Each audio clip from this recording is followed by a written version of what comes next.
YCP హయాంలో అరాచకాలతో భయంగా బతికిన ప్రజలు ఇప్పుడు ప్రశాంతంగా జీవిస్తున్నారని చిలకలూరిపేట ఎమ్మెల్యే ప్రతిపాటి పుల్లారావు అన్నారు. చిలకలూరిపేట నుంచి విజయవాడ, హైదరాబాద్కి 2 నూతన బస్సు సర్వీసులను ఆయన ప్రారంభించారు. రాష్ట్ర వ్యాప్తంగా ఇప్పటికే 1400 నూతన బస్సులు అందుబాటులోకి తెచ్చామని ప్రతిపాటి పుల్లారావు తెలిపారు.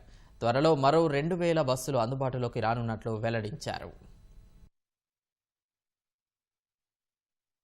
గత ప్రభుత్వం వ్యవస్థను నిర్వీర్యం చేసింది. ఆర్టీసీ వ్యవస్థ ఈ ప్రభుత్వం వచ్చిన తరువాత ప్రయాణికుల సౌకర్యార్థం కొత్త బస్సులు అందుబాటులోకి తీసుకురావడం జరుగుతూ ఉంది. ఇది మంచి ప్రభుత్వం, ప్రతి నోటా వినాలనేటువంటి దానికోసం చంద్రబాబు గారు, పవన్ కళ్యాణ్ గారు, కేంద్రంలో మోడీ గారు, కూటమి ప్రభుత్వం కష్టపడి పనిచేయడం జరుగుతూ ఉంది. గత ప్రభుత్వం నుంచి ఈ ప్రభుత్వంలో అందరూ సంతోషంగా ఉన్నాం, అటువంటి అరాచకాలు ఈ ప్రభుత్వంలో లేవు అనేటువంటిది ఈ రోజు 6 నెలల్లో ప్రజలు ఎంత సంతోషంగా ఉన్నారు అనేటువంటిది ఈరోజు స్పష్టంగా కనపడతా ఉంది. 6 నెలల్లో గాడి తప్పిన పాలనని గాడిలో పెట్టినటువంటి ఘనత చంద్రబాబు నాయుడు గారిది.